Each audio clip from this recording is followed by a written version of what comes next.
Good morning everyone. हम लोग discuss करने जा रहे हैं परफेक्शन आईएएस का 90 डेज़ प्लानर जो अभी चल रहा है। तो चलिए आइए हम लोग वीडियो को स्टार्ट करते हैं। इसमें हम लोग पॉलिटी सेक्शन कर रहे थे। प्रस्तावना का कुछ पॉइंट कुछ क्वेश्चन हो चुका था। 9 नंबर क्वेश्चन तक हम लोगों ने किया था। छोटा छोटा वीडियो करना था, इस वजह से 9 नंबर क्वेश्चन तक ही किए थे। चलिए आइए वीडियो को आगे स्टार्ट करते हैं। अगर वीडियो पसंद आए तो लाइक शेयर और सब्सक्राइब करिएगा। चलिए आइए वीडियो को स्टार्ट करते हैं। हम लोग प्रस्तावना का 9 नंबर क्वेश्चन तक कर चुके थे। आगे का क्वेश्चन देखते हैं 10 नंबर में क्या बोल रहे हैं। ठीक है, प्रस्तावना में गणतंत्र शब्द के बारे में निम्नलिखित कथनों पर विचार करें और कूट की सहायता से सही उत्तर चुनें। ठीक है, तो देखते हैं कि क्या बोल रहे हैं। आगे है पहला ऑप्शन में है कि एक गणतंत्र में राज्य का मुखिया आमतौर पर एक वंशानुगत पद होता है, जैसा कि ब्रिटेन जैसे देश में देखा जाता है। जी नहीं, इंडिया में ऐसी कोई बात नहीं। इंडिया में जनता द्वारा चुना गया शासक होता है, सरकार होता है। ठीक है, राजा नहीं होता है।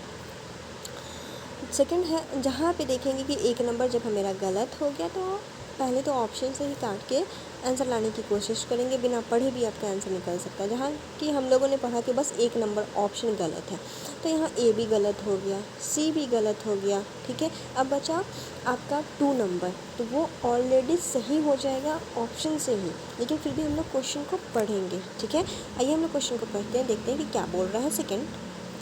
सेकंड पे है आपका कि एक गणतंत्र में राज का मुखिया हमेशा एक निश्चित अवधि के लिए प्रत्यक्ष और अप्रत्यक्ष रूप से चुना जाता है। तो जी हाँ, ये सही है।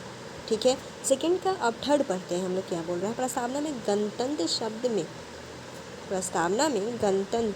शब्द भारत में वंशानुगत राजतंत्र की उपस्थिति को दर्शाता। जी नहीं, ऐसा कुछ नहीं है कि हमारे प्रस्तावना में गणतंत्र का शब्द ऐसा कुछ दर्शाता है कि वंशानुगत है। वंशानुगत तो है ही नहीं इंडिया में।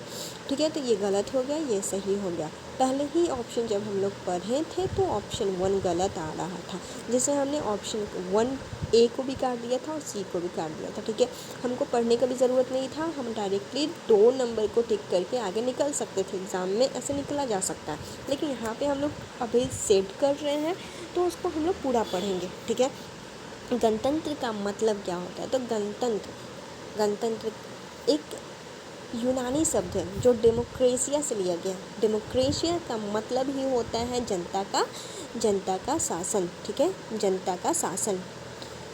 आगे देखते हैं कि जनता का शासन। ठीक है, डेमोक्रेसिया का मतलब ही होता है जनता का शासन, यानी कि अप्रत्यक्ष या प्रत्यक्ष रूप से जनता अपने प्रतिनिधि को चुनती है और वो प्रतिनिधि जो है अंतिम रूप से निर्णय लेते हैं। ठीक है, कुछ विशेषता है लोकतंत्र का, वो देखेंगे। लोकतंत्र का पहला विशेषता ये हो जाएगा कि लोकतंत्र में अंतिम निर्णय लेने की जो शक्ति होती है वो लोगों द्वारा चुने हुए प्रतिनिधियों के पास होती है। ठीक है, सेकेंड विशेषता क्या हो जाएगा कि टाइमली चुनाव होना चाहिए, टाइमली चुनाव कराना चाहिए। ठीक है, लोकतंत्र कैसे है, कैसे पता चलेगा, क्योंकि वहाँ टाइम टू टाइम, यहाँ जैसे कि इंडिया में 5 साल पे चुनाव होना है तो होना है, वो होता है।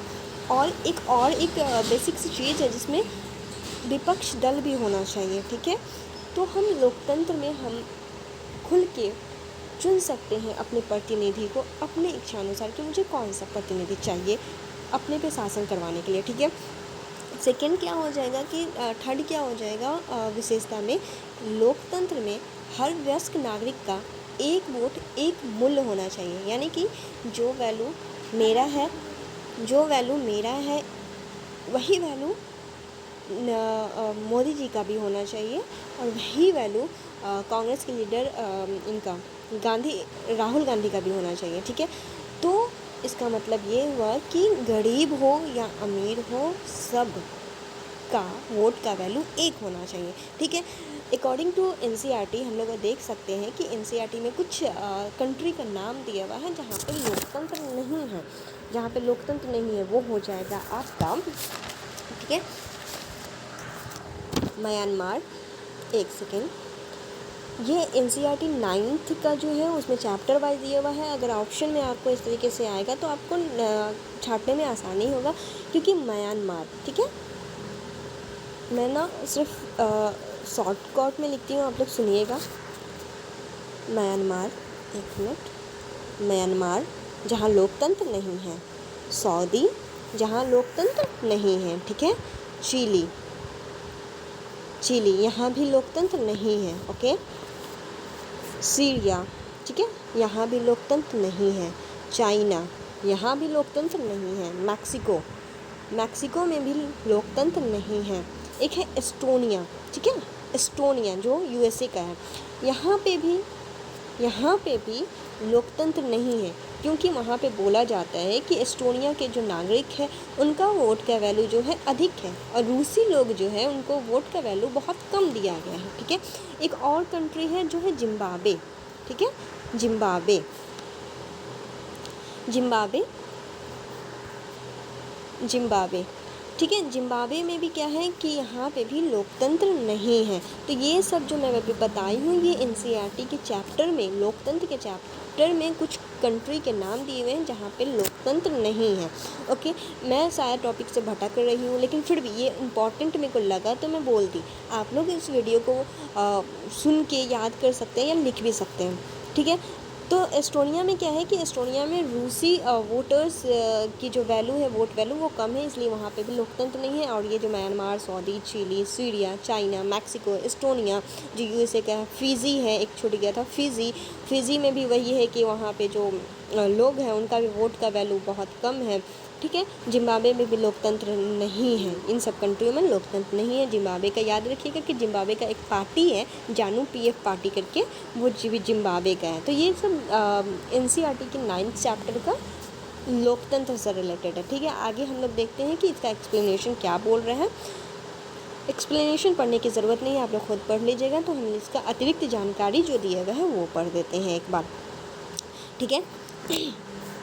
प्रस्तावना में गणतंत्र, प्रस्तावना में गणतंत्र शब्द भारतीय राजनीति की लोकतांत्रिक और निर्वाचित प्रकृति को दर्शाता है। सेकेंड आपका बोल रहा है कि भारत के राष्ट्रपति का चुनाव एक निर्वाचक मंडल द्वारा किया जाता है, जिसमें संसद के दोनों सदनों और राज्यों और केंद्र शासित प्रदेशों के विधान सभाओं के निर्वाचित सदस्य शामिल होते हैं। राष्ट्रपति 5 साल के लिए कार्यकाल, राष्ट्रपति 5 साल का कार्यकाल, राष्ट्रपति का 5 साल का कार्यकाल होता है। कुछ इसमें जो पढ़ने के दरम्यान में आपको लगेगा कि कुछ मिसिंग है, तो हाँ ऐसा कुछ है कि मिसिंग है, जैसे कि यहाँ पे राष्ट्रपति का कार्यकाल 5 साल का होता है, ठीक है। इसमें बोला निर्वाचक मंडल, राष्ट्रपति का निर्वाचक मंडल की अगर बात किया है तो यहाँ पे निर्वाचक मंडल में लोकसभा, राज्यसभा, ठीक है, इनके निर्वाचित सदस्य ही होंगे। इसमें जो 12 मनोनीत सदस्य होते हैं वो नहीं होंगे, ठीक है। जैसे कि केंद्र शासित प्रदेश का नाम बोला, तो केंद्र शासित प्रदेश में कौन होगा, तो दिल्ली होगा और पुदुचेरी होगा, जिसके निर्वाचित जो चुने गए हैं, इसमें मनोनीत नहीं, जो निर्वाचित होके गए हैं वही बन सकते हैं, तो ठीक है। दिल्ली, पुदुचेरी लोकसभा और राज्यसभा के निर्वाचित सदस्य, विधानसभा के सिर्फ निर्वाचित सदस्य, विधान परिषद इसमें नहीं होते हैं राष्ट्रपति के चुनाव के निर्वाचक मंडल में, ठीक है। आगे बढ़ते हैं हम लोग। 10th नंबर क्वेश्चन हो गया, 11th नंबर क्वेश्चन देखते हैं। नेक्स्ट है आपका 11 नंबर क्वेश्चन, क्या बोल रहे हैं, भारतीय संविधान के लोकतांत्रिक चरित्र के बारे में निम्नलिखित कथनों पर विचार करें, ठीक है। यहाँ पे हम लोग पढ़ लेंगे कि सही कथन चुनने बोल रहा है या गलत, क्योंकि अक्सर हम लोग गलती कर देते हैं। यहाँ पे गलत या सही पूछा या नहीं देखते ही नहीं है, डायरेक्टली हम लोग आंसर और चुनने लगते हैं कि क्या पूछ रहा है, क्या है। तो ठीक है, यहाँ पे पहले देखेंगे कि सही पूछ रहा है या गलत, ठीक है। यहाँ पे सही पूछ रहा है। चलिए आइए हम लोग वीडियो आगे देखते हैं कि ऑप्शन 1 में क्या बोल रहा है। भारतीय संसदीय लोकतंत्र में कार्यपालिका अपनी नीतियों और कार्यों के लिए न्यायपालिका के प्रति जवाबदेह होता है, जी नहीं, ये न्यायपालिका के प्रति, कार्यपालिका जो है विधायिका के प्रति जवाबदेह होता है, ठीक है। ये गलत हो जाएगा, ये गलत हो जाएगा, तो ठीक है, ये गलत हो गया। जब 1 गलत हो गया तो मैंने पहले भी बोला था कि अगर 1 गलत हो जा रहा है तो कहाँ कहाँ पे गलत हो रहा है उसको हम छांट लेंगे। ये यहाँ पे 1 आया, कट गया। अब यहाँ पे 1 आया तो ये 1 ऑलरेडी कट गया, तो ये है मेरा ऑप्शन 2 कट गया पहले ही। अब हम लोग देखेंगे 2 और 3 में से ही कोई सही होगा। नेक्स्ट पढ़ते हैं कि भारतीय राजनीति में लोकतांत्रिक चरित्र की अभिव्यक्ति में सार्वभौमिक वयस्क मताधिकार आवधिक चुनाव, कानून का शासन, न्यायपालिका की स्वतंत्रता और कुछ आधार पर भेदभाव की अनुपस्थिति शामिल है। ठीक है, ये सही हो जाएगा आपका। सेकंड पढ़ के देखते हैं कि थर्ड नंबर में क्या बोल रहा है। थर्ड में क्या बोल रहा है कि प्रस्तावना में लोकतांत्रिक शब्द विशेष रूप से राजनीतिक लोकतंत्र पर केंद्रित है। जी नहीं, ये गलत हो जाएगा, आपका ऑप्शन बी सही हो गया। देखिए एक्सप्लेनेशन में क्या बोल रहा है, आगे देखते हैं कि भारतीय संसदीय लोकतंत्र में कार्यपालिका न्यायपालिका के प्रति उत्तरदायी नहीं होता है, बल्कि विधायिका के प्रति उत्तरदायी होता है। ठीक है, कार्यपालिका अपनी नीतियों और कार्यों के लिए विधायिका के प्रति जवाबदेह होते हैं। ठीक है, यहाँ पहले ही गलत हो गया था कि न्यायपालिका के प्रति नहीं, वो विधायिका के प्रति, यानी कि कार्यपालिका विधायिका के प्रति जवाबदेह होती है। सेकेंड ऑप्शन में क्या बोला है, भारतीय राजनीतिक का लोकतांत्रिक चरित्र सार्वभौमिक वैश्विक मताधिकार है। सही बात है। आवधिक चुनाव यानी कि टाइमली चुनाव होते हैं, चुनाव का कानून का शासन है। ठीक है, रूल ऑफ लॉ है।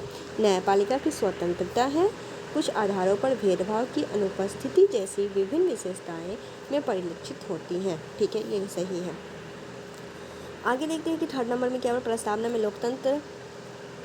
में लोकतांत्रिक शब्द का प्रयोग व्यापक अर्थ में किया गया है, जिसमें न केवल राजनीतिक लोकतंत्र बल्कि सामाजिक आर्थिक भी शामिल है। डॉक्टर अम्बेडकर ने संविधान सभा में अपने समापन भाषण में यह आयाम पर जोर दिया। ठीक है, आगे देखिए अतिरिक्त जानकारी में क्या है, भारतीय संविधान का लोकतांत्रिक चरित्र बहुआयामी है, जिसमें राजनीतिक सामाजिक